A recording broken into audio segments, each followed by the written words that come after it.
संगत जी, मेरे साथ जरूर बोलें जय गुरु जी, शुक्राना गुरु जी। संगत जी, यहाँ पर सत्संग शुरू करने से पहले एक बार हम मंत्र जाप करेंगे।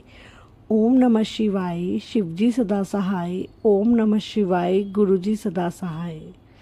ओम नमः शिवाय, शिव जी सदा सहाय। ओम नमः शिवाय, गुरु जी सदा सहाय। संगत जी, आज का सत्संग बहुत ही प्यारा सत्संग है और ये सत्संग है एक साखी। ये साखी मैंने खुद रिंकू वीर जी से सुनी है। रिंकू वीर जी को हमारी बहुत सारी संगत जानती होगी, जो अमृत वेला ट्रस्ट में हैं और जो महाराष्ट्र से लाइव आता है यूट्यूब पर अमृत वेला का जो सत्संग कराते हैं। संगत जी, रिंकू वीर जी बहुत ही प्यारी साखियाँ हमें सुनाते हैं और हमारे जीवन में परिवर्तन के लिए वो हमें शिक्षा देते हैं कि हमें किन किन चीज़ों को फॉलो करना चाहिए। संगत जी, उसी से रिलेटेड है ये साखी, बहुत ही प्यारी साखी है। इसको प्लीज़ ज़रूर सुनिएगा, पूरा एंड तक समझने की कोशिश करिएगा कि इस साखी में आपको सेवा का जो एक्चुअल भाव है वो समझ में आएगा कि सेवा हमें कैसे करनी चाहिए, हमारे गुरु हमसे कैसे करवाते हैं और उससे हमारा कैसे कल्याण करते हैं।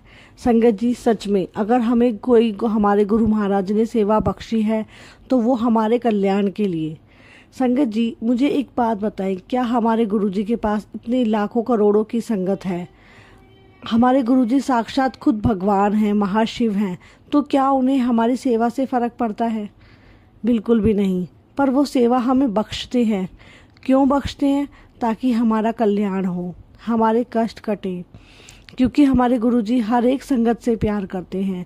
उन सभी संगतों को, सबको चाहते हैं वो कि सबके कष्ट ख़त्म हो जल्दी से जल्दी और वो एक्चुअल में मोक्ष की प्राप्ति करें। संगत जी, जैसा कि हम सब जानते हैं, गुरुजी हमें हमेशा अलग अलग तरीक़ों से सेवा बख्शते हैं।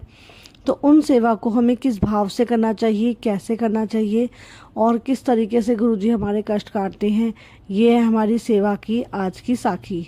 तो चलिए स्टार्ट करते हैं।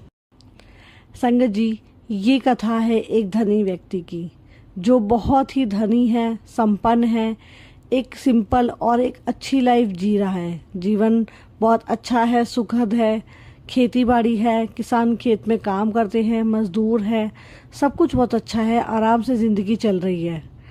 उसके साथ ही संगत जी, एक बार उनके गांव में बहुत बड़े बड़े महापुरुषों का आना होता है। महापुरुष आते हैं, थोड़े दिन रुकते हैं और सत्संग कीर्तन करते हैं, संगत को जोड़ते हैं, उसके बाद चले जाते हैं। ऐसे सिलसिले चलते रहते हैं। पर इस बार जो महापुरुष आए, उनका एक अपना ही ऑरा है, बहुत ही सुंदर, बहुत ही अच्छे और बहुत ही ज्ञानवान।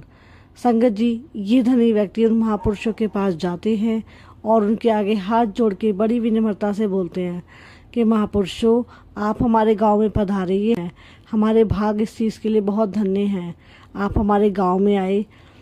अब इस नाचीज़ को कोई सेवा भी बख्शिए ताकि आपकी कुछ थोड़ी सी सेवा भी कर सकूं मैं। तो इस बात से महापुरुष थोड़े से सोचते हैं, आंखें बंद करते हैं और फिर कहते हैं ठीक है, आप कल आइएगा, हम आपको सेवा बताएंगे। और इस तरीके से महापुरुष उन्हें वहाँ से भेज देते हैं। अगले दिन वो धनी व्यक्ति फिर से महापुरुषों के पास जाता है, बड़ी आराम से उनको प्रणाम करता है, बहुत ही श्रद्धा भाव से पूछता है, महापुरुषों, कोई सेवा बख्शे मेरे लायक, इस नाचीज़ को कोई सेवा दें। तो वो कहते हैं कि ठीक है, आप एक काम करें, कुएं से पानी भरने की सेवा आपकी है।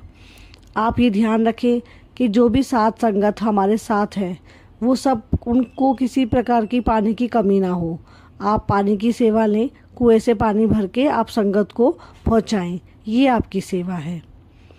इस पर वो धनी व्यक्ति कहता है, जो हुकुम महापुरुषों, इस चीज़ को मैं ध्यान रखूंगा और मैं फॉलो करूंगा। ये कहते हैं। उसके बाद वो धनी व्यक्ति सेवा में लग जाता है। उसका डेली रूटीन होता है, सुबह उठकर अपने गुरु के चरणों में वंदना करके वो गांव के कुएं पर आता है और वहां से पानी भरता है। पानी भर भर के संगत को पहुंचाता है। इस तरीके से कई दिन बीत जाते हैं। पर क्योंकि वो धनी व्यक्ति है तो वो हमेशा वाइट कपड़े पहनता है। सफ़ेद कपड़े जब वो कुएं से पानी भरता है तो उसके कपड़ों पे बहुत ही मिट्टी लग जाती है, कपड़े गंदे हो जाते हैं। अब इस पर जब कई दिन हो जाते हैं सेवा करते करते, तो वो धनी व्यक्ति सोचता है कि डेली मेरे कपड़े इतने गंदे हो जाते हैं, तो मैं क्या करूं? क्यों ना अपनी जगह मैं किसी मज़दूर को लगा दूं। अगर वो मज़दूर मेरी जगह पानी भर देगा तो भी तो मेरी ही सेवा रहेगी, क्योंकि लगाया तो मैंने ही है उसे और तनख्वाह भी मैं ही दूंगा। और इस तरीके से वो धनी व्यक्ति अपनी जगह किसी मज़दूर को वहाँ पर खड़ा कर देता है और उसकी सेवा में लगा देता है।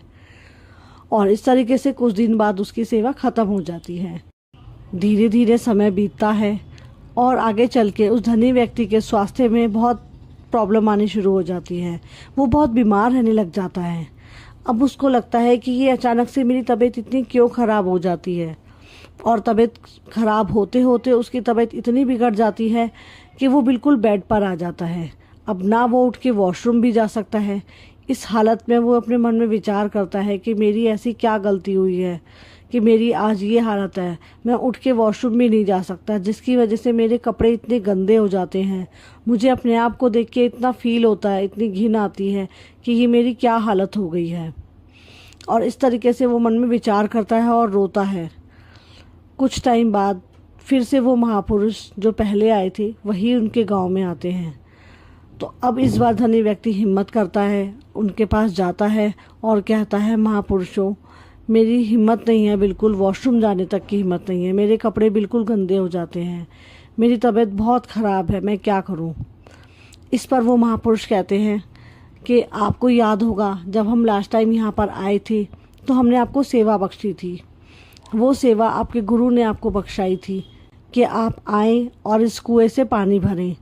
उस कुएँ से पानी भरते हुए जो आपके कपड़े गंदे होते थे वो आपके कष्ट थे। जो आज आपके कपड़े आपके वॉशरूम की वजह से गंदे हो रहे हैं वो आपके कपड़े उस कुएँ की मिट्टी में निकल जाते। इसीलिए वो आपको सेवा मिली हुई थी कि अगर आपने वो सेवा अपनी निभाई होती तो आपको आज ये दिन नहीं देखने होते, वो आपके कष्ट वहीं कट जाते। और इस तरीके से उस धनी व्यक्ति को अपनी भूल का एहसास होता।